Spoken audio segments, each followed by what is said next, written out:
What secret recipe made from black pepper did Arab men use that even a 60-year-old man had to have 4 wives? A Pakistani boy revealed all the secrets. I had heard that most Arabs are very wealthy and extravagant men. Then in this era of social media, I also saw many such videos where Arab men were seen dancing with women somewhere and forgetting their culture, civilization, and religion. They had followed a different path. But I did not know that Arab men had any special qualities. I always wondered how Arab men could marry so many women. How is it possible to have 4 wives at a time, keep them happy and satisfied, and bear their expenses? Let's say a person bears the expenses from his wealth, but giving time and attention to all 4 wives seemed impossible to me, because I lived in Pakistan, where a man cannot give full attention to 1 wife at a time. That's why it was strange for me. But then Jahangir came into my life. He was my husband's cousin. He had spent many years in Saudi Arabia, and now he had returned for holidays, so he had come to live in our house because he had no family here. My husband was his cousin, and he always came to our house. It was the 2nd time he came after my marriage, so I was a little worried when I saw him, wondering how I would live with him in the same house, and that too for 2 whole months. Like last time, this time too, my husband had explained that it was only a matter of 2 months. Jahangir has no one else but me, so where will he go? There is an extra room in the house, so don't worry, he is very noble and good. My husband tried to reassure me by saying this, but I knew very well why my husband was adamant about keeping him in our house, because he used to bring many gifts, valuables, money, etc. with him. And while leaving, he would also hand over a lot to my husband, Adnan. Adnan was greedy for money. That's why he used to treat him very lovingly and expected me to keep following him around. When he came last time, he was quite a young boy and seemed younger than me, but this time when he came, it seemed as if he was older than me, more experienced and healthier. Seeing Jahangir, I just greeted him slowly. And then he delivered his belongings to his room. It was my misfortune that I did not have children, so I was alone at home all the time. Adnan used to work at a shoe shop. He would leave at 11 a.m. and sometimes return at 1 a.m. and sometimes at 2 p.m. That was the reason why I did not want to keep Jahangir in my house, but I was forced by my husband. Our circumstances were not very good either, and in such a situation, Jahangir was like a lottery for us. Jahangir was about 26 or 27 years old. When he came 5 years ago, he was not like I felt now. There was a strange depth in his eyes. When he looked at me, it seemed as if he was looking through my existence. When he talked to me, his smile seemed very insistent to me. My effort was to not talk to him too much. 2 days had passed since then. Adnan had taken leave for 2 days so that he could spend time with him, but he had come for 2 months. That is why on the 3rd day, Adnan convinced me and went to the shop to tell him something. Don't let it be lacking. Take care of food and water on time. He had the habit of drinking coffee frequently. The weather was also cold, so they asked him to make him coffee, etc., etc. And I had seen Adnan with anger. I was used to living alone in the house. I couldn't stand anyone's company. I had been made his free aunt from above. Adnan had been looking after everything for him for 2 days, so I wasn't worried. But now, when Adnan left for his shop at 11 in the morning, and Jahangir and I were left at home, I started feeling bored and disgusted.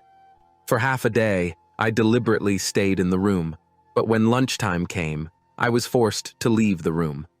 I was going towards the kitchen when my eyes fell on Jahangir, who was already in the kitchen. Seeing him, I stopped and then went to the kitchen door and stood. I didn't want to go in because the kitchen was very small, but he smiled, saw me, greeted me, and said, "I thought you were probably sleeping, sister-in-law. That's why I thought I should prepare lunch." When I saw it, there was food on one stove. On one side, he was cutting some vegetables, etc., and on the other stove, he had kept milk to boil. I asked in surprise what he was doing. He said, "I am making vegetable pulao as well as dessert for you. You were sleeping, so I went and bought some groceries myself." I saw that his hands were moving very fast. I felt ashamed. I said, "Jahangir, there is no need for all this. You go and rest. For a few days, come here. You must have to work in Saudi Arabia too." I was suddenly filled with shame and sympathy. His parents were not there. His sisters were married, so he did not go to anyone's house there. He was the only one there. Adnan was his cousin. That's why he used to come to us, and here I had made a face at him and alienated him. When this feeling hit me, I entered the kitchen myself. He said, No, Asma Babi, don't worry. I have a habit of doing all this. Anyway, I was getting bored. What will I do in the house alone? I don't even feel like going out. This time I came thinking that I will get married. He looked at me with strange eyes and said, I felt a little confused. Yes, of course. I was surprised by the marriage thing. I had not thought that he could come with the idea of marriage. I asked in surprise, Have you come to get married? He immediately came close to me, looking at me from head to toe, and said, I have liked the girl, but if you will support me, everything will be possible. I looked at him in shock. I did not understand the meaning of his words. But then he said, You go. I will cook the food and put it on the table. I will call you. I said, Yes, of course. Tell me who you like, but he said, When the right time comes, I will tell Jahangir Bhai and you at the same time. I don't want to spoil anything by telling you now. I will win your heart in the first few days. Saying this, he started working again, and I sat down at the dining table quietly. However, a stir was going on in my mind. Who did he want to marry, and why did he need to make me happy? I was thinking that after a while, he decorated the entire table and sat down next to me. He took out food from his hands and placed it in front of me and then said, Sister-in-law, what's the matter? You don't look happy. Does Jahangir Bhai not care about you? Saying this, he glanced at me and my eyes started to water. What should I tell him that my husband was really unable to make me happy? I wanted children, but my husband was not capable of giving me children. Yes, of course, I loved Adnan very much. That's why I never thought of leaving him. He didn't know from my silence. What did Jahangir guess?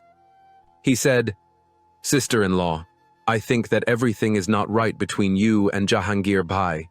I want you both to be happy together. I put on a fake smile and told Jahangir that Adnan and I are happy with each other.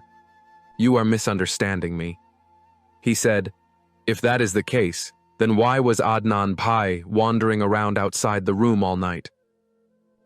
At first, I thought that there might have been a fight between you two, but then I realized that they were completely normal, as if this happened often. Don't they stay in the room with you at night? My body was on fire at Jahangir's such a personal question. I looked at him angrily. What kind of talk are you talking about? Jahangir, this is a personal matter between me and Adnan. It would be better if you don't interfere. Seeing my bad mood, Jahangir was silent for a few moments and then said, I apologize. I just wanted to see you happy. That's why I asked such a question. Actually, I feel like you are not happy. There is a lack and a gap between you two. I came 5 years ago. Even when you two lived together, there were no children then, but you both were happy.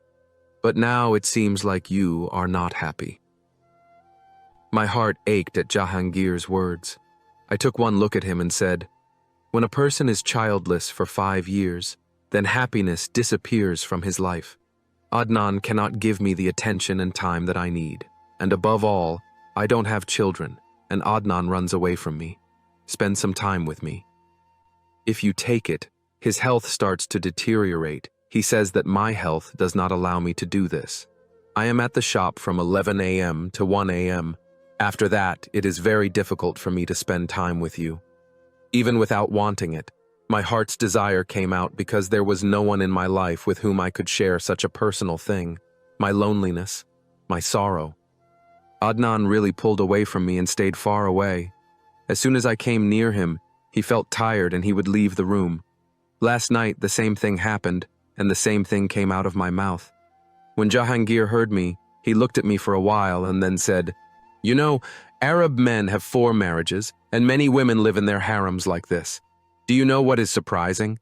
He is able to keep them all extremely happy because the strength of Arab men is completely different.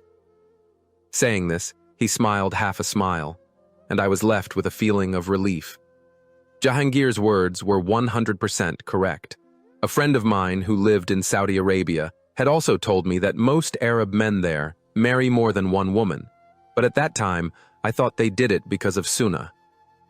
But now I felt that it was extremely difficult to have 4 wives at the same time in today's era. Even if a man has money, he does not have enough power to keep 4 wives happy. That is why I looked at Jahangir with questioning eyes and then asked if he keeps his 4 wives happy. Jahangir nodded his head at this and said, "Yes, you know. I have been living there for 8 or 9 years. That is why I have all the information. And then I am an employee in the harem of an Arab woman, and I only do the cooking. That's why I know many things there that others don't know. You know, Arab men use a special thing after which they can keep 4 or even 40 wives happy. One of our men can't keep even 1 wife happy." When he looked at me, I felt embarrassed as if he had caught me stealing. I also felt sorry that why did I tell him about my room? If he had said such a thing in front of Adnan, what would have been left in my relationship with Adnan? That's why I immediately folded my hands in front of him and said, "Jahangir, I just said such a thing to you out of ignorance. Don't talk about this in front of Adnan." He immediately held my folded hands and said, "Sister-in-law, I love you very much. You have always taken care of me. You are everything to me. Whenever I come to Pakistan, that's why I come to your house, because I feel a sense of belonging here. I wonder why your relationship with Adnan brother is bad. I will do it. Yes, however, I don't like this distance between you two at all. You will see, everything will be fine soon. Don't worry." After hearing this, I nodded my head yes, and then started eating. He had cooked such delicious food that I was licking my fingers. I looked at him in surprise and said, "I didn't know that you cook for Arab women. You have really cooked amazing food." He smiled and said, "My food is very famous there. All the friends of the Arab woman I work for come here just to eat the food from my hand. And do you know that I have even introduced them to Pakistani food?" Saying this, he started laughing and I also smiled. After eating, I went to wash the dishes and he also left the house. When he came back in the evening, he had bought a lot of accessories. I felt embarrassed and I said, "Don't bring all this. You are our guest. If you need anything, tell me." He sat next to me and said, "I will take care of your situation. I know that Adnan Pai's shop doesn't earn enough to support you, so you don't need to worry. I don't have a family to spend on. I brought gifts for my sisters. I have given them to them. My brothers-in-law are very greedy people, so I don't want them to get used to spending their money, otherwise tomorrow they will bother my sisters even more." After hearing this, I thought that Adnan was also greedy, but I couldn't say it. He sat and chatted with me for a long time, and I realized that he was not as bad as I thought. He was a loving and caring person. Maybe he was worried about his loneliness and desolation, that there was no one in his life. Just as I was enduring loneliness, he was also suffering, so was I. That's why I became friends with him. However, sometimes while talking, he would say some strange things that I didn't understand. Then that night, when Adnan returned home from the shop and I wanted to spend time with him, if he wanted, he would get angry in a moment and say, "I am very tired, let me rest." Tears welled up in my eyes after hearing what he said, and I cried and said, "Adnan, why don't you understand that I need your attention and your closeness? I want children. I want us to see a good doctor so that our laps can be filled." After hearing what I said, Adnan picked up the glass on the side table and threw it at the wall and said, "You know, I don't have enough money to spend on doctors. Doctors' fees, medicines, tests, everything is beyond my capacity. For one thing, you are infertile. You have made my life miserable." This is the first time he had said such a thing that my heart was broken. I looked at him in surprise. Adnan, who told you that I am infertile?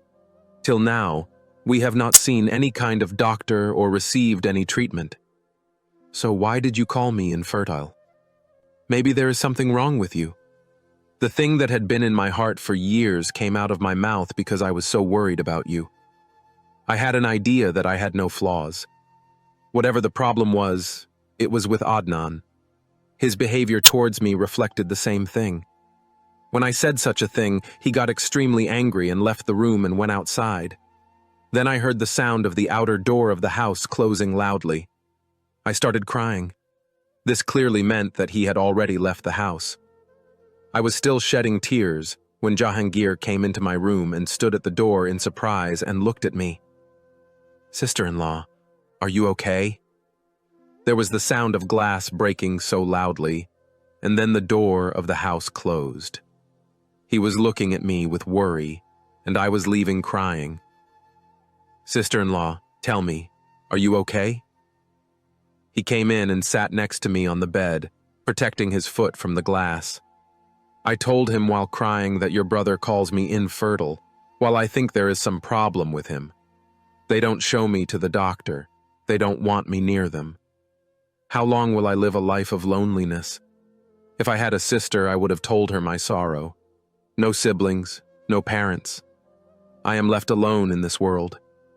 I wish my mother and father had spent some more time with me, so that they would have listened to my suffering.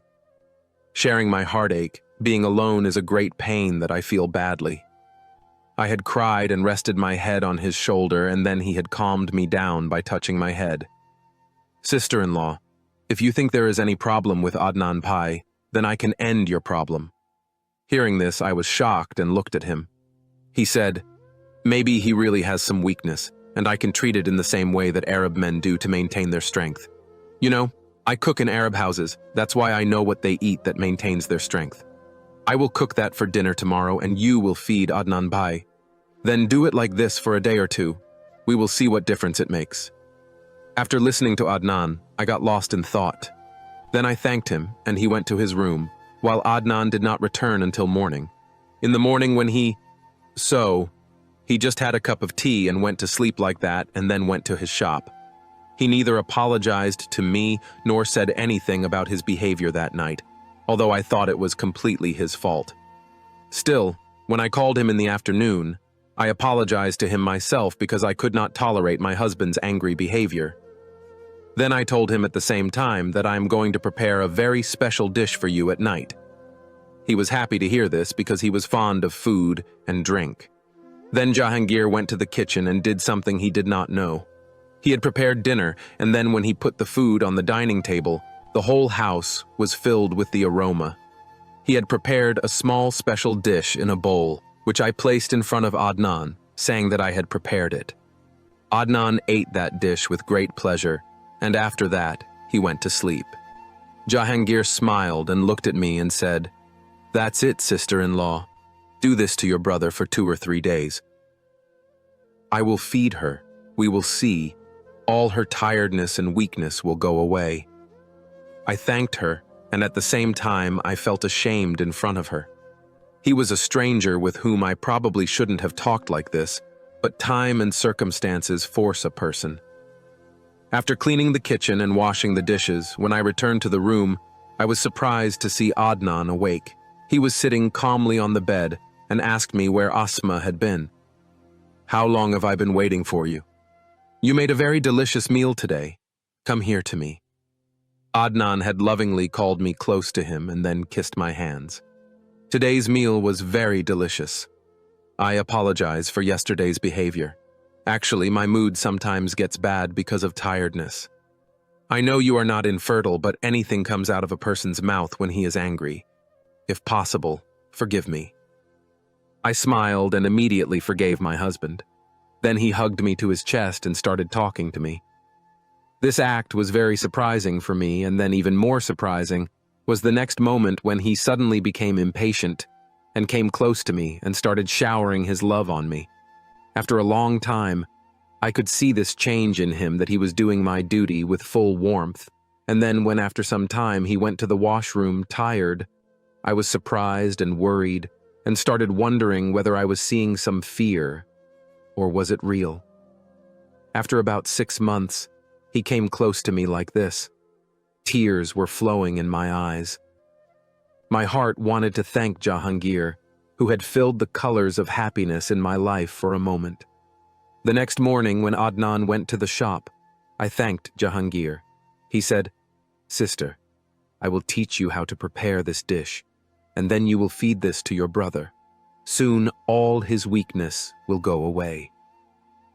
Jahangir opened the freezer and took out a packet of meat and placed it in front of me. He said, "This is the special camel meat that He had bought it and brought it. Then he ground some spices and black pepper in it and put it lightly on the tail. He said that it will go and melt after several hours, but after that, it will not only be delicious, but will also double in strength, and all you have to do is feed it. After that, you will see how Adnan Bhai's exhaustion will go away." He smiled and told me a use of black pepper that I was surprised to hear, how it gives strength to a person by cooking camel meat with black pepper. I thanked him again and he said, "Thank you, no, I need anything else." I immediately said, "Tell me, Jahangir, what do you need?" And then Jahangir said something that I was stunned to hear. He said, "Your cousin is Rabia, isn't she? When I came last time I saw her. I liked her very much. If you want, you can get me and her married." He told me his heart's desire, and I laughed out loud. I understood why he had been talking about making me happy for so long. In fact, he did not want to marry my maternal uncle's daughter. There was nothing wrong with either Rabia or Jahangir. That's why I went to my maternal uncle's house 2 days after getting married to Jahangir. And then a week later, my maternal uncle, on my request, arranged for Rabia to marry Jahangir. In that 1 week, Adnan's behavior also changed a lot, because I was cooking and feeding him the same dish every night. Since Jahangir had come for only 2 months, Jahangir and Rabia got married with great fanfare within a month. Jahangir had given Rabia's papers to be prepared, and then the next month when he started returning, he came to meet me. Actually, after marrying Rabia, he had rented a separate house and they stayed there for a month. Then he left Rabia at her house and came to meet us himself to go abroad. I was very grateful to him, but he was thanking me even more for getting him married to Rabia, and then he returned to abroad. A month after he left, I found out that I was pregnant. My happiness knew no bounds. My husband's attitude towards me had also become very good. Today, I am very grateful to Allah Almighty that everything worked out. It was all right. Sometimes I think that a person who sympathizes with others definitely receives some reward from Allah Almighty. If I had not kept Jahangir in my home or taken care of him, perhaps my life would not have been filled with so many colors of happiness today.